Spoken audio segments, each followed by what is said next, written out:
So அதுக்கப்புறம் sir சொல்லுங்கள் sir. அனைத்து பத்திரிகை மற்றும் ஊடக நண்பர்கள் எல்லாத்துக்கும் என்னுடைய பணிவான காலை வணக்கம்.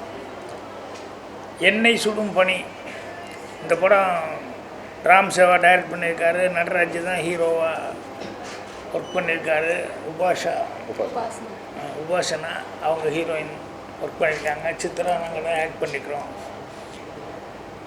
இதில் என்னென்னா ப்ரொடியூசர் வந்து ஃபாரின் ஹேமா சுந்தரராஜன் இவங்க அப்பா அம்மா அவங்க அங்கேருந்து வந்து பையனுக்காகவே இந்த படம் வந்து ரொம்ப சிரமப்பட்டு இந்த படத்தை செய்யணும்னு சொல்லி செஞ்சுருக்காங்க. இந்த படத்துக்காகவே இவர் இன்னும் கல்யாணம் வேறு பண்ணாமல் உட்காந்துருக்காரு. ஏன்னா அவங்க அம்மா அதை வந்து ஒரு ஃபீலிங்காக பெற்றவங்களுக்கு இருக்கும் இல்லையா, அதை வந்து எங்கிட்ட சொல்லிக்கிட்டு இருந்தாங்க. பொண்ணு பார்க்க சொல்லியிருக்காங்க சார். ஸோ நல்லபடியாக படம் முடித்து அவர் நினச்ச மாதிரி வந்து சினிமாவில் ஆக்ட் பண்ணதுக்கப்புறம் தான் அதுக்கப்புறம் லைஃபு அதை பற்றி யோசிக்கணும் அப்படின்னு சொல்லிட்டு இப்போ தான் வந்து சரி பொண்ணு பாருங்கள் அப்படின்னு சொல்லியிருக்காரு. படம் முடிஞ்சதுக்கப்புறம் அவங்களுக்கு படம் ஆரம்பித்த நாள்லேருந்தே நிறைய சோதனைகள். அவங்க ஹெமான் அவங்க அம்மாவுக்கு வந்து உடம்பு நல்லா இருந்தது. அவங்க திடீர்னு அவங்களுக்கு உடம்பு சரியில்லாம் போயிடுச்சு. இப்போ வந்து என்கிட்ட வந்து லாஸ்ட் டைம் இந்த இதில் எல்லாம் பப்ளிசிட்டி கொடுக்குறதுக்காக வந்து என்கிட்ட பேசிகிட்டு இருந்தாங்க. அதுக்கப்புறம் பார்த்தா திடீர்னு ஃபாதருக்கு மறுபடியும் உடம்பு சரியில்லைன்னு சொல்லிட்டு இப்போ மறுபடியும் அவங்க வந்து மறுபடியும் யூஎஸ்க்கு அவசரமாக புறப்பட்டு போயிட்டாங்க. ஸோ நீங்கள் பார்த்து எல்லோருமா சேர்ந்து பார்த்து நல்லபடியாக பண்ணி கொடுங்க அப்படின்னாங்க. ப்ரெஸ்ஸு மீட்டில் அவங்க வந்து கண்டிப்பாக வந்து அவசியம் கலந்துட்டு பேசணும்னு நினச்சிக்கிட்டு இருந்தாங்க. அவங்களால வந்து கலந்துக்க முடியாமல் போனது ரொம்ப கொஞ்சம் கஷ்டமாக இருக்குது. அதனால் நடராஜ் வந்து ரொம்ப சிரமப்பட்டு இந்த படத்தில் வந்து எப்படியாவது ஒரு நல்ல பேர் வாங்கணும் அப்படின்னு சொல்லி நடிகர் ஆகணும்னு சொல்லி ரொம்ப முயற்சி பண்ணி எல்லாம் பண்ணிகிட்ருக்காங்க. அதுக்கு நாங்கள்லாம் கூட இருந்து எங்களால் முடிஞ்ச சப்போர்ட்டு நாங்கள் வந்து ஆக்டிங்கில் கொடுத்துருக்கோம். ராம் சேவா சொன்ன மாதிரி வந்து இது வந்து ஒரு உண்மை கதையை வந்து பேஸ் பண்ணி உண்மையாக நடந்த இன்சிடெண்ட்டை பேஸ் பண்ணி இந்த கதையை பண்ணியிருக்காரு. அவரும் பிரபு அவர் எல்லாமே ஆர்டிஸ்ட்டாக வேணும் அப்படின்னு சொல்லிட்டு கொஞ்சம் நிறைய பேரை வந்து எல்லாத்தையுமே நடிக்க வச்சுருக்காரு. ஸோ படம் நல்லபடியாக வந்திருக்கு. படத்துக்கு நடராஜுக்கும் உங்களுடைய நல்ல சப்போர்ட்டு கொடுக்கணும் அப்படின்னு சொல்லி கேட்டுக்கிறேன். ஏன்னா அவங்க வந்து ஃபாரின்லேருந்து இங்கே வந்து ஒரு தமிழ் படம் எடுக்கணும்னு சொல்லி இவ்வளோ தூரம் வந்து அவங்க ஃபைனான்ஸு எல்லாமே சொந்த கை காசை போட்டு தான் அந்த படத்தை வந்து பண்ணியிருக்காங்க. ஸோ பையனுக்காக பையனுடைய எதிர்காலத்துக்காக பண்ணியிருக்காங்க. ஸோ படத்தை பார்த்து நல்லபடியாக நீங்கள் ப்ரமோட் பண்ணுற அளவுக்கு என்ன செய்யணுமோ அது செஞ்சீங்கன்னா ரொம்ப சந்தோஷமாக இருக்கும். நானும் நடித்ததுனால அவங்க பாவம் இவ்வளோ சிரமப்படுறாங்களே அப்படிங்கிறதுக்காக தான் நானும் வந்து ஒவ்வொன்றிலையும் வந்து எல்லாத்துலேயுமே வந்து அன்றைக்கி ஆடியன்ஸாக இதில் போடணும் அப்படின்னாங்க. இதெல்லாமே அன்றைக்கி ஓப்பன் பண்ணி விட்டோம். ஸோ ரொம்ப மகிழ்ச்சி. படம் நல்லபடியாக இருக்குது. அதே மாதிரி அவங்க அப்பா உடம்பு நலம் தேடி வரணும். அவங்க அம்மாவும் அவங்களும் மறுபடியும் படம் ரிலீஸ்க்கு எப்படியாவது வந்துடணும் அப்படின்னு சொல்லி ஆண்டவனை பிரார்த்தனை பண்ணிக்கிறேன். உங்களுடைய மேலான வாழ்த்துக்களை கொடுக்கணும். நான் வந்து இப்போ டப்பிங்கில் இருந்தேன். எனக்கு நேரத்துலேயே வந்து ஆரம்பிச்சுவாங்கன்னு நினச்சிட்டு இருந்தேன். அதனால் இப்போ டப்பிங் விட்டு போட்டு மறுபடியாக இருந்திருக்கேன். ரொம்ப தேங்க்ஸ் சார். மறுபடியும் ஒரு டப்பிங் போகணும். மீண்டும் பத்திரிகை எல்லாத்தையும் மறுபடியும் நான் சந்திக்கிறேன். ஓகே, நன்றி, வணக்கம். உபாசனா எல்லாம் நல்லா நடிச்சிருக்காங்க. உபாசனா அதனால் இன்னும் நான் சொல்கிறத விட பத்திரிக்கையாளங்க வந்து படம் பார்த்துட்டு அவங்க வந்து அவங்களுடைய சப்போர்ட் கொடுக்குறதுங்கிறது ரொம்ப முக்கியம். கண்டிப்பாக நம்ம சொன்ன மாதிரி நம்ம வெளியூர்லேருந்து வந்து இருக்கிறவங்களுக்கு வந்து வந்தவரை வாழைக்கும் தமிழ்நாட்டில் எல்லாத்தையும் வந்து ஒரே செகண்ட் சார் உட்கார சார். ஒரே செகண்ட் சாரோட பேசுங்க. சாரோட பேசி சார் இங்கே ஒரே சார்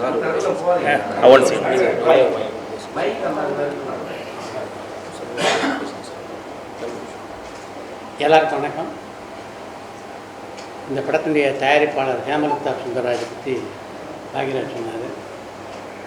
உண்மையில் சொன்னோன்னா இது போன்ற தயாரிப்பாளர்களாக தான் இன்றைக்கு சினிமாவில் இயங்கி கொண்டிருக்கிறது. ஏன்னா உங்களுக்கே நல்லா தெரியும், பெரிய படங்கள் பார்த்திங்கன்னா வந்து ஒரு 20-25 படங்கள் தான் தமிழ் சினிமாவில் தயாராகுது.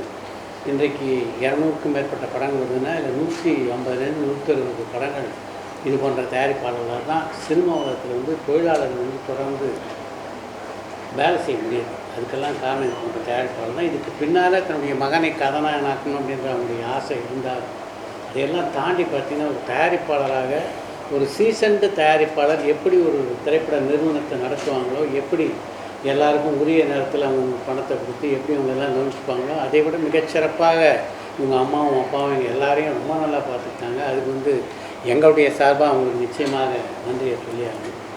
நட்ராஜும் சரி, உபாசனாவும் சரி தங்களுடைய பணியை இந்த படத்தை ரொம்ப சிறப்பாக செஞ்சுருக்காங்க. இது போன்ற புதுமுகங்கள் படத்தை நடிக்கும்போது கொஞ்சம் அடையாளம் தெரியணும் அப்படிங்கிறதுக்காக தான் பாக்யராஜ் போன்ற கலைஞர்கள் எல்லாம் அவங்க இந்த படத்தில் வந்து முக்கியமான ஒரு வேடத்தில் நடிக்க வச்சுருக்காங்க. இது போன்ற கலைஞர்களை சப்போர்ட் பண்ணுறதுக்காக பாக்யராஜ் பார்த்திங்கன்னா படத்தில் நடிக்க ஒப்புக்கொண்டது மட்டும் இல்லாமல் இந்த படத்தை விளம்பரப்படுத்துகிற எல்லா நிகழ்ச்சியிலும் இதில் பார்த்திங்கன்னா எத்தனை பேர் நடிச்சிருக்காங்க லிஸ்ட்டு பார்த்தா உங்களுக்கு தெரியும். இதில் எத்தனை பேர் இங்கே கலந்துட்டுருக்கோம் உங்களுக்கு தெரியும். இதில் இருக்கிற லிஸ்ட்டில் இருக்கிற ஆட்களை விட இவர் எவ்வளோ முக்கியமானவர் அப்படின்றது எல்லோரும் அறிந்த விஷயம். இவங்களில் பல பேர் இன்றைக்கி வரல. ஆனால் பாக்யராஜ் இங்கே வந்திருக்காருன்னா அதுக்கு முக்கியமான காரணம் இது. இங்கேருந்து அமெரிக்காவிலேருந்து வந்து ஒரு திரைப்படத்தை எடுக்கணும்னு ஆர்வத்தோடு வந்திருக்காங்க. அவங்களுக்கு நம்மளால் முடிஞ்ச ஒரு சப்போர்ட்டை கொடுக்கணும் அப்படின்ற ஒரு நல்ல குணம் தான்.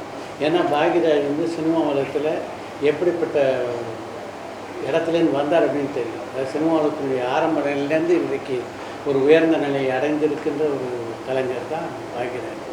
அதனால தான் இப்படி வந்து அந்த நன்றி உணர்ச்சி அவரால் வந்து வெளிக்காட்ட முடியுது அப்படின்னு நினைக்கிறேன். யார் சினிமாவுக்கு வந்தாலும் அவங்களுக்கு நம்ம முழுசாக சப்போர்ட் பண்ணணும் அப்படின்ட்டு. ராம் சேவாவை பொறுத்த வரைக்கும் என்னென்னா அவருடைய எல்லா படங்களையும் நான் நடிச்சிருக்கேன். முதல்ல டைரக்ட் பண்ணது ஒரு நல்ல ஒரு வேகமாக செயல்படக்கூடிய ஒரு இளைஞர் இயக்குனர். இது போன்ற இயக்குனருக்கெல்லாம் என்னுடைய ஒரே ஒரு அறிவுரை தான், அதை நான் இங்கே பதிவு செய்யணும்னு நினைக்கிறேன். இன்றைக்கு சினிமா உலக சூழ்நிலையில் மிக முக்கியமானது கதை. நீங்கள் எல்லாருமே நல்ல கதைகள் எழுதுகிற ஆற்றல் படைத்தவர்களாக இருக்கலாம். எவ்வளோ கதைகள் வந்து இன்றைக்கி கதாசிரியர் எழுதியிருக்காங்க, பல இலக்கிய கர்த்தாக்கள் எழுதியிருக்காங்க. அதனால் கூடுமான வரைக்கும் திரைப்படங்கள் உருவாக்கும் போது அந்த கான்ட்ரிபியூஷன் எடுத்துக்கணும். நம்ம கதை எழுதுறதுனா இப்போ நானும் வந்து பல படங்களில் கதை வசனங்கள் எழுதி டைரக்ட் பண்ணோன்னா இது ஒருத்தர் கதை கிடைக்கும்போது அவருடைய கான்ட்ரிபியூஷன் படத்தில் அமையும். அதுக்கு திரைக்கதை அமைக்கிறதுக்கு இன்னொரு தேர்ந்த ஒரு கதாசிரியர் கூப்பிடுங்க. சினிமாவுக்கு எத்தனையோ பேர் இருக்காங்க அனுபவம். அந்த ஆளை கூப்பிடும்போது இவங்க எல்லாருடைய கூட்டு முயற்சியில் ஒரு படம் உருவாகும் போது இன்னும் மிகச்சிறப்பான இடத்தை அடைவதற்கு வாய்ப்பு இருக்குது. அதனால் ஒரு நல்ல கதாசிரியர், ஒரு நல்ல ஒளிப்பதிவாளர் தான் சினிமாவுக்கு ரொம்ப முக்கியமான விஷயம். இதை ரெண்டையும் தேர்ந்தெடுத்து இந்த இளைஞர்கள் வந்து தன்னுடைய படங்களில் பயன்படுத்தணும் அப்படின்ற என்னுடைய இந்த ஆசையை வேண்டுகோளாக அவங்களுக்கு வைக்கிறேன். இந்த படத்தை பொறுத்த வரைக்கும் இந்த எந்த ஒரு திரைப்படமும் உங்களை போன்ற பத்திரிகையாளருடைய முழு ஆதரவு இல்லாமல் மிகப்பெரிய வெற்றி அடைவது கடினம். அதனால் இந்த படத்தை பொறுத்த வரைக்கும் முழுவதுமாக நீங்கள் நினைக்கிற மாதிரி 100% குறை இல்லாமல் படமாக இருக்காது. பேர் சொல்லியிருக்கு ஒரு சில குறைகள் இருக்கும். இவர் புதியவர்கள் அப்படின்றனால அந்த குறைகளெல்லாம் தவிர்த்து விட்டு கூடுமான வரைக்கும் இதில் இருக்க நல்ல விஷயங்களை ஹைலைட் பண்ணி உங்களை பாராட்டணும் அப்படின்னு உங்களை வேண்டி கேட்டுக்கொள்கிறேன். வணக்கம் sir. Okay sir, thank you sir. Sir ஒரு என்னதான் இப்போ நடிகர் நடிச்சிருந்தாலும் தேட்டர் இவங்களுக்குலாம் கிடைக்க மாட்டேது. அதை பற்றி எதுவும் சொல்லவே மாட்டேன். என்னதான் இப்போ நடிகர் நடித்தாலும் ஃபெமிலியரான பாக்யராஜ் சார், லட்சுமண் சார் நடித்தா கூட தேட்டர்லாம் கிடைக்க மாட்டேது.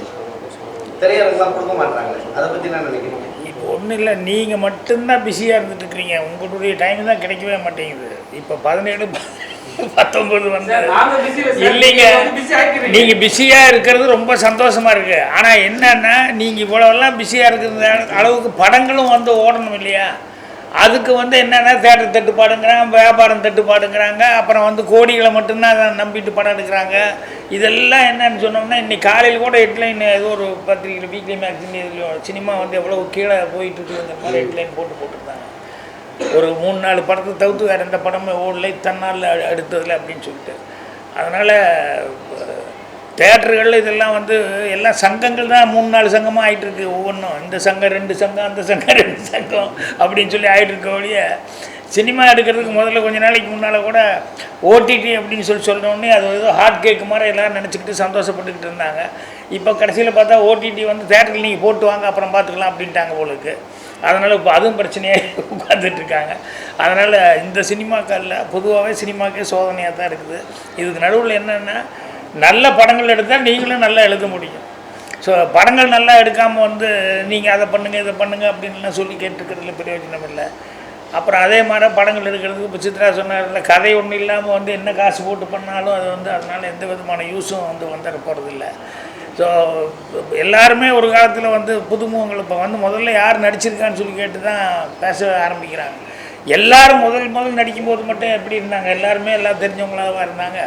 அதனால் புதுமுகங்களுக்கு வந்து இது இந்த மாதிரி ப்ரொடியூசர் எங்கள் வெளியூர்லேருந்து வந்து இங்கே நம்மளை நம்பி தமிழகத்தில் வந்து படம் இருக்கான்னா அதுக்கு மற்றவங்க எல்லாருடைய சப்போர்ட்டும் நல்லா இருந்தால் நல்லாயிருக்கும். ஆனால் நீங்கள் சொல்கிற தேட்டர் ப்ராப்ளம் எல்லாம் சங்கத்தில் கேட்க வேண்டிய கேள்வி என்ன கேட்டீங்க திடீர்னு? இங்கே வந்து ஒரு படம் ரிலீஸ் ஆகிறதுக்கு வர படம் எல்லாத்தையும் ஸ்டாப் பண்ணி வச்சுருந்தாங்க 2 வாரத்துக்கு முன்னாடி. உங்களுக்கே தெரியும். பெரிய நிறுவனம் இப்போ இல்லை சார், சில நேரங்களில் சில பேர் அதே சினிமா துறையில் பெரிய ஜாமானாக இருக்கும். நீங்களாம் கேட்க மாட்டீங்க. அது சங்கம் நிறைய இருக்குன்றீங்களா? இல்லை சார், சங்கம் தான் கேட்கணும் சார். இது வந்து தனிப்பட்ட ஆள் சிக்கலாவோ நானாக போய் தனியாக பேசணும். நாங்கள் மேடை கிடச்சா இப்படி பேசுவோம், எங்களுக்கு கஷ்டமாக இருக்குதுன்னு அதை தான் பேச முடியும். இது வந்து அந்த தீர்வுக்கு வந்து அந்த சங்கம் வச்சுருக்காங்கல்ல, அவங்க தான் போய் அதுக்கான முயற்சி பண்ணணும். பாடி ரெப்ரசன்ட் கவர்மெண்ட் வந்து அது அக்கறை எடுத்து அவங்களும் பண்ணணும். அது விட்டு போட்டு தேட்டர் இல்லாமல் என்ன ரொம்ப நாள். கேரளா வந்து கவர்மெண்ட்டு இதே சினிமா நஷ்டமாகுதுன்னா ஓடிடி ஆரம்பிச்சிருக்காங்க. இங்கே தமிழ்நாட்டில் ஏன் சினிமாவை கண்டுக்கவே மாட்டாங்க? கலைஞர் இருந்தார், ஜெயலலிதா இருந்தாங்க. அவங்க சினிமா துறையிலிருந்து வந்ததுனால அவங்க இதை பார்த்துட்டு இருந்தாங்க, என்ன நஷ்டம் கஷ்டம்னு. இப்போ இருக்க ஆட்சியாளருக்கு அதை பற்றி தெரியுமா தெரியாதான்னு தான் கேட்கணும். ஏன் நீங்களாம் போய் சொல்லக்கூடாதா? இல்லை, இப்போ இருக்கிற ஆட்சியாளர் சினிமா துறை மேலே கவனம் செலுத்து அப்படின்னு சொல்ல முடியாதுங்க. ஒரு மிகப்பெரிய திரைப்படம் இல்லை, அவங்களும் சினிமாலேருந்து வந்தவங்க, துணை முதல்வர் சினிமா நடிச்சுட்டு இன்றைய முதலமைச்சர் பெருசாக பண்ணலையே சார். பெரிய படம் வரும்போது அவங்க தான் வாங்கிக்கிறாங்க, மீதி எல்லாத்தையும் அப்படியே கீழே தள்ளிடுறாங்கன்னு குற்றச்சாட்டு வருது. நீங்க சொல்ற மாதிரி துணை முதல்வர் சொன்னீங்களே, அவங்க ஒரு கம்பெனி வச்சிருக்காங்க. ஒரு படம் ரிலீஸ் ஆகுது விடாமுயற்சின்னு, மீதி எல்லா படத்தையும் லாக் பண்ணி வச்சிருக்காங்க. அப்போ மக்கள் எந்த தேட்டருக்கு போவாங்க? எந்த தேட்டருக்கு போனாலும் அதெல்லாம் பார்ப்பாங்க. சின்ன படங்களை போய் பார்க்க முடியாதுல்ல. அவங்கள விட்டுருங்க, அவங்களே இல்லை. வேற யாரும் வேற ஒரு புது விநியோகஸ்தராக இருந்தாலும் அஜித் படம் வருது, ராம் சேவா படம் வருது, திரையரங்காரங்க யாருக்கு தேட்டர் கொடுப்பாங்க எனக்கு சொல்லுங்க சார். எம்ஜிஆர் படமும் வருது, சிவாஜி படமும் வரும்போது அங்கே ஜெமினி படமும் வரும்ல.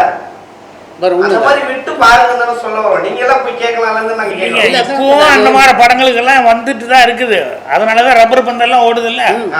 பின்னெல்லாம் அதெல்லாம் கலெக்ஷன் பண்ணிட்டு அவங்க வந்து ரங்கநாதனும் அந்த காம்பினேஷன் டைரக்டர் யார் இந்த படம் பண்ணிக்க இவங்கெல்லாம் வந்து என்ன தைரியத்தில் எடுக்கிறாங்க படத்தை?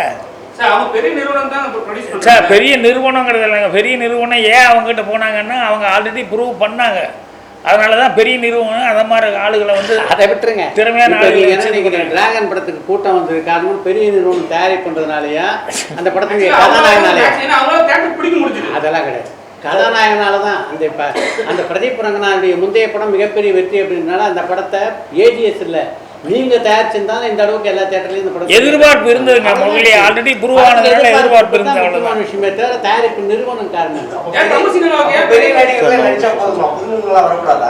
பிரதீப் ரங்கநாதன் யாருங்க புதுசும் இல்லாம முதல்ல எப்படி ப்ரூவ் பண்ணாரு? ஒரே படம் தானுங்க.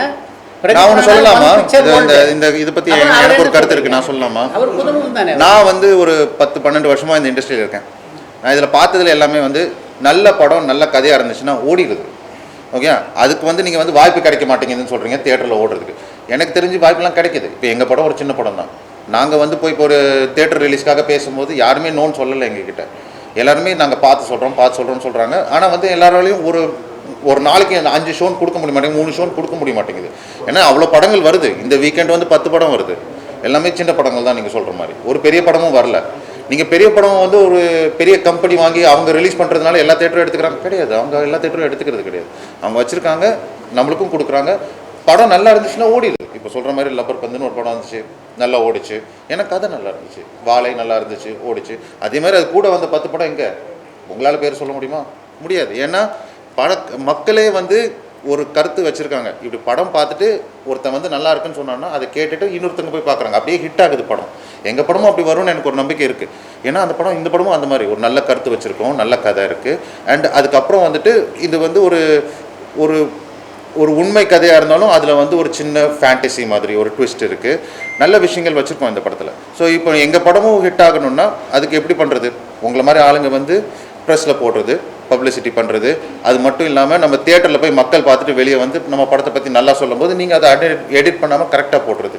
அப்படி பண்ணாலே போதும்னு நினைக்கிறேன். நம்ம இந்த இண்டஸ்ட்ரிக்கு நம்ம இண்டஸ்ட்ரி அவ்வளோ இல்லை. அவர் அந்த தியேட்டருக்காக நீங்கள் சொல்கிறதுங்க. அந்த டாமினேஷனுங்கிறது ஒரு காலத்து டிஸ்ட்ரிபியூட்டர் கையில் இருந்தது, ஒரு காலத்து ப்ரொடியூசர் இவங்களுக்கு டாமினேஷனாக இருக்கும், அப்புறம் தேட்டருக்காரங்க டாமினேஷன், இப்படி மாறி மாறி வந்துட்டு தான் இருக்கும்.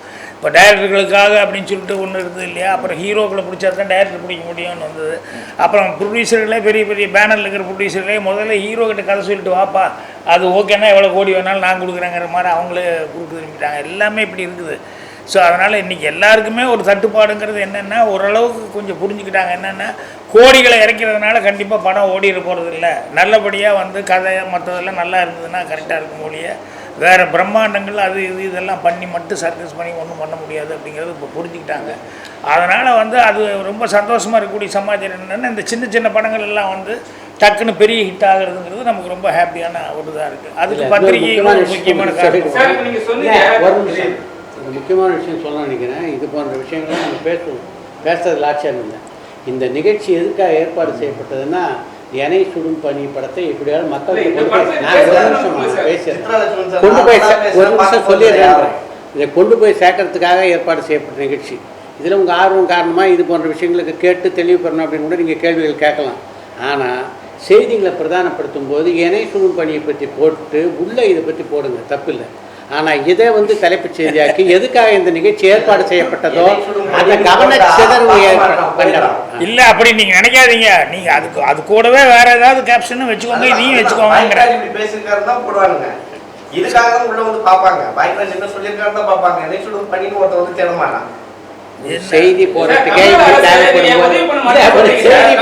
இப்படிப்பட்ட டைவர்ஷன் தேவைப்படுதுன்னா அப்போ படங்கள் கவனிச்சு பாருங்க. அப்போ நீங்களே சொல்லுங்க, அது நீங்க தான் சொல்லணும். ஒரு செய்திக்கே உங்களுக்கு தேவைப்படுது, இந்த டைரக்டா இந்த செய்தியை பற்றி சொன்னா ஜனங்க பார்க்க மாட்டாங்க, இதுக்கு ஒரு டைவர்ஷனா ஒரு கேப்ஷன் தேவைப்படுதுன்றீங்கல்ல. அப்புறம் தமிழக அரசு உதவி பண்ண மாட்டேன் நிறைய பேர் சொல்றாங்க. உங்களை மாதிரி நிறைய ஜாம்பவான்லாம் சொல்றாங்க. என்ன காரணமா இருக்கு? ஏன்னா தமிழ் சினிமால வந்து நிறைய பேர் வந்து அரசியல் போயிட்டாங்க. ஒருவேளை அதனால தான் இருக்குமோ? என்ன தமிழ் சினிமால வந்து நிறைய ஆக்டர்ஸ்லாம் வந்து அரசியல் போயிட்டாங்க. அது ஆப்போசிட்டா பெருசா பேசப்படுறாங்க. ஸோ அதனால வந்து இவங்க நம்ம ஏன் ஹெல்ப் பண்ணணும்னு சொல்லிட்டு ஒரு விஷயம் இருக்குமோ?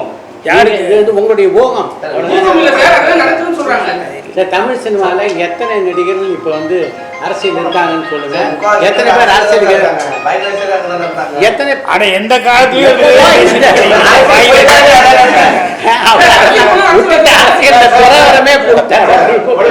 பொள்ளாச்சி சம்பவத்தை வச்சு தான் அந்த படம். இல்ல இல்ல பொள்ளாச்சினா வந்து நீங்க அதாவது உண்மை சம்பவம் தான். பட் வந்து நீங்க பொள்ளாச்சின்னு நீங்க நினைக்கிற மாதிரி அந்த நிகழ்வெல்லாம் கிடையாது.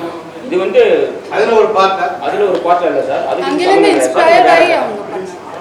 இது பொள்ளாச்சில அத ஞாபகம் இல்ல. நம்ம அது இல்ல அந்த மாதிரி இல்ல சார். பொள்ளாச்சில அந்த மாதிரி இல்ல இல்ல இல்ல. பொள்ளாச்சினா அந்த வேற மேட்ச் இது. அந்த மேட்ச் கிடையாது, இது வேற மேட்ச்.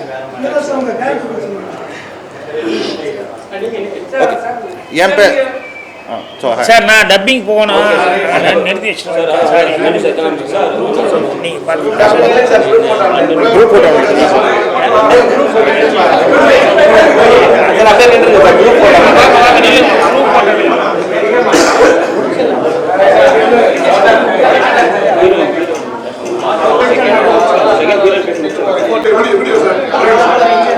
யாரு வீடியோன்னு சொன்னது? Hello hello, hi hi.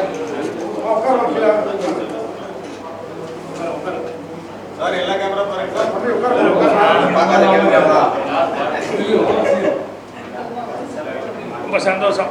Okay, நன்றி. வாழ்த்துக்கள்.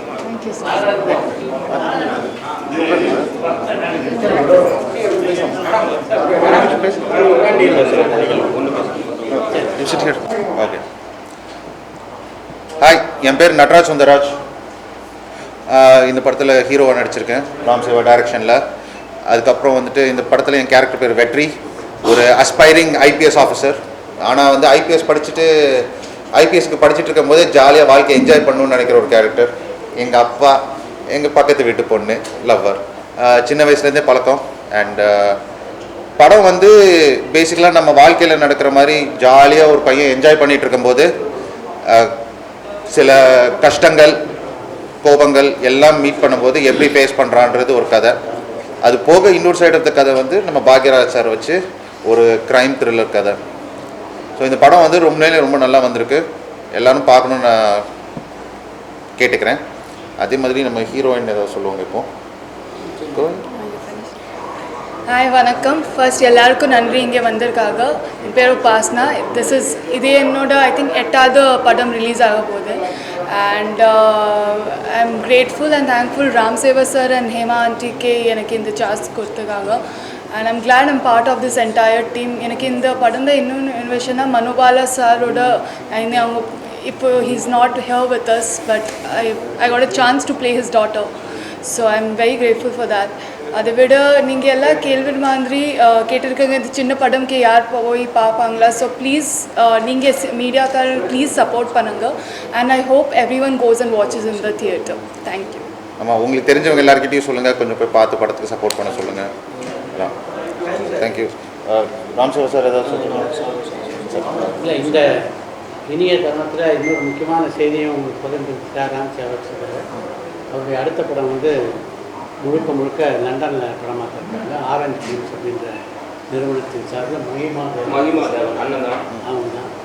ஸோ அடுத்த இந்த அப்படி ஒரு படத்தை இயக்க இருக்கிறார் அப்படின்ற செய்தியும் உங்களுக்கு தெரிவித்துக் கொள்வதே மகிழ்ச்சி. கங்க்ராச்சுலேஷன். நீங்கள் சொன்னீங்க பத்திரிக்கையாளர் கரெக்டாக போட மாட்டாங்க, படம் நல்லா இருந்தாலும் நல்லா இருக்குன்னு சொல்லி ஒரு குரூப் வந்து ரிவ்யூ பண்ணுறது, அதெல்லாம் பற்றி சொல்ல மாட்டீங்க. நீங்களும் ரிவ்யூ தானே பண்ணியிருக்கீங்க நிறைய படம். அதை சொல்லுங்க. நீங்கள் நல்லா ரிவ்யூ இருக்குன்னு சொல்லியிருக்கீங்கல்ல, நல்லா இருக்கிற படத்தை ஓடிட்டு இருக்க படத்தை நல்லா இருக்குன்னு சொல்கிற ரிவ்யூ இருக்குல்ல, அப்போ அதுக்கு எதுவும் சொல்ல மாட்டேங்க. இது வந்து என்கிட்ட கேள்வி கேட்குறத விட நீங்கள் எல்லாம் தானே ஒரு மீட்டிங் போட்டு டிசைட் பண்ணுறது. நாங்கெல்லாம் ஒரு கூட்டம் அப்படின்ட்டு அவங்க தேடி தான் ப்ரொடியூசர்ஸ் டேரக்டர்ஸ் எல்லாருமே வந்து அவங்க தேடி தான் போகிறாங்க, மார்க் போடுறாங்க. அவங்ககிட்ட பே பண்ணா மட்டும்தான் அவங்க நல்லா ரிவ்யூ கொடுக்குறாங்கன்னு சொல்லிட்டு அவங்க தேடி தான் போகிறாங்களே. நாங்கள் வந்து பே பண்ணி வாங்குறது கிடையாது. எங்களோட ரிவ்யூ வந்து உண்மையாக இருக்கும். சரிங்களா? நீங்கள் போய் தேடி போங்க. நான் பாராட்டுறேன். இது போன்ற இன்ஃப்ளூயன்ஸ் பண்ணுற போக்கு இருக்குல்ல, அது வந்து முறையற்றது அப்படின்னு நான் என்னுடைய யூடியூப் சேனலில் பார்க்குறவங்க நல்லா தெரியும். அதை நான் வந்து பல முறை கண்டித்திருக்கேன். அதாவது இது வந்து எந்த ஒரு விஷயமும் எதுவாக இருந்தாலுமே ஒரு ஹெல்த்தி குரோத் வேணும். இந்த ஹெல்த்தி குரோத் எப்படி இருக்குன்னா அதுவாக தானாக நடந்தால் தானே தவிர இது போன்று திணிக்கப்பட்டு ஒரு விஷயம் சொன்னேன். ஒரு படம் நல்லா இப்போ லப்பர் பந்து திரைப்படத்தை பொறுத்த வரைக்கும் யார் அதை பெருசாக ப்ரொமோட் பண்ணாங்க? ப்ரொமோட் பண்ணது மக்கள் தான். படம் நல்லா இருந்தது ப்ரொமோட் பண்ணாங்க. அதனால் எந்த ஒரு ப்ராடக்டும் நல்லா இருந்ததுன்னா நீங்கள் வலிந்து திணிச்சு இவரை போய் நல்லா இருக்குன்னு சொல்ல தேவையில்லை. ஆட்டோமேட்டிக்காக நல்லா இருக்கு அப்படின்னு நீங்கள் சொல்லுவீங்க. இப்போ ஒரு ஹோட்டலில் போய் சாப்பிட்டு வரீங்க, உங்கள் நண்பர்கிட்ட சொல்லும்போது இந்த ஹோட்டலில் தோசை சாப்பிட்டேன் ரொம்ப சூப்பராக இருந்து ட்ரை பண்ணுன்னு அப்படின்னு சொல்லுவீங்க. நீங்கள் அந்த ஹோட்டலுக்கு பிஆர்ஓவா? அந்த ஹோட்டலில் ஏதாவது காசு தராரா உங்களுக்கு? இல்லை. ஆனாலும் நீங்கள் அந்த பிஆர்ஓ கேம் பண்ணுறீங்க. ப்ராடக்ட் இஸ் குட்டு, அதனால் நீங்கள் வவுச் பண்ணுறீங்க. அதுதான் சினிமா. இப்போ தானே இந்த இன்ஃப்ளூயன்ஸ் எல்லாம் பார்க்குறோம். நம்ம ட்விட்டர் ஹேண்டில் இப்போ தான் இருக்குது, இன்ஸ்டா ஹேண்டில் இப்போ தான் இருக்குது. ஒரு 40-50 வருடங்களுக்கு முன்னால் பாவரசியில் படங்கள்லாம் வெற்றி பெற்ற போது இவங்கெல்லாம் யார் இருந்தாங்க? வந்து சின்ன படம் சொன்னீங்க, கதை நல்லா இருந்தது ஓடிச்சு சொன்னீங்க. அது கூட ஒரு 10 படம் வந்துச்சு. விடாமுயற்சி வரும்போது படம் நல்லா இருக்குதா? அது கூட ஏன் விடல? அதுதான் என்னோட கேள்வி.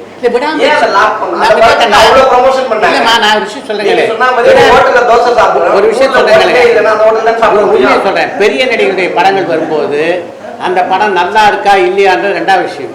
எல்லாருடைய பார்வையும் அந்த படத்தை நோக்கி தான். இப்போ நீங்களே கூட ஒரு 8 படம் வருது, கூட விடாமுயற்சி வருது. ஒரு திரைப்படத்தை பார்க்கணுன்னு நீங்கள் எதை படத்தை முதல்ல சூஸ் பண்ணுவீங்க? அப்படி இருக்கும்போது அந்த படத்தை தான் ஜனங்கள் சூஸ் பண்ணுவாங்க போது நாம் அதை போய் சிக்கிக்க கூடாதுன்னு தானே. டிராஃபிக் ஜாம் இருக்குதுன்னு தெரியுது, இருந்தும் டிராஃபிக் ஜாமில் கார் ஓட்டுவானா புத்திசாலித்தனமாக ஒரு நாள் தள்ளி போகலான்னு நினைப்பானா? அதான் நீங்கள் பண்ணுவீங்க. இந்த படம் நாங்கள் வந்து நீங்கள் விளையாட மாட்டீங்களா? அந்த போக்கு தான் இந்த படத்துக்கு நாங்கள் இது எல்லா இடத்துக்கும் நடக்கும். இந்த படத்துக்கு நாங்கள் டேட் ஃபிக்ஸ் பண்ணும்போது ஃபர்ஸ்ட் விடாமுயற்சி ஜனவரி 10ன்னு போட்டிருந்தாங்க. மற்ற விஷயத்துல இருந்து எப்படியாவது திருப்பி ட்ரை பண்றாங்க, திருப்பி கொண்டு போய் அங்கேயே நிப்பாட்டிடுவோம் சார். அப்படியே அது இல்லை, நாங்கள் வந்து சிம்பிளா நல்ல கேள்வி கேட்குறேன் சார். என்ன சொல்லுமணி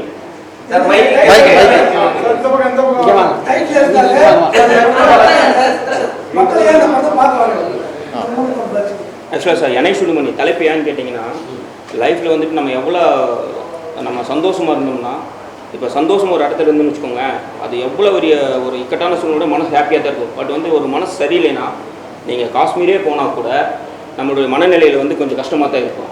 ஸோ பனியே சுடுதுன்னு சொல்கிறேன்னா அங்கே போனால் கூட ஒரு நிம்மதி இல்லாத ஒரு லைஃப், அது ஒரு யதார்த்தமான ஒரு லைஃப்பில் வந்து நமக்கு ஒரு எப்போயுமே இந்த லைஃப் ட்ராவலில் வந்து நம்ம ரொம்ப கேர்ஃபுல்லாக இருக்கணும் தான் இந்த கான்செப்டே. இப்போ நம்ம சும்மா வழிபோக்கில் ஒரு சின்ன விஷயங்கள் நம்ம செஞ்சுட்டு போயிடுவோம், பட் அது ஃப்யூச்சரில் வந்து பெரிய ஒரு இழப்பாக இருக்கும். அதுதான் இந்த படத்தோடைய ஒரு முக்கிய இதாக இருக்குது. நம்ம ரொம்ப ஹாப்பியாக இருந்துகிட்ருப்போம், ஆனால் ஒரு டைமில் திரும்பி பார்க்குறப்ப அங்கே தப்பாக தெரிஞ்சிருக்கோம். ஸோ அதான் என்னை சுடும் பனி நிறைய ஃபீல் பண்ணியிருக்காரு வாழ்க்கையில். ஓகே, ஸோ அதான் சார் என்னை சுடும் பனி. என்ன சொல்ல வரேன்னா, சந்தோஷமாக இருந்தால் கூட மனசு சரியில்லைன்னா சரியில்லை தான், சந்தோஷமாக இருந்தால் சந்தோஷமாக, அது வந்து அது உண்மை.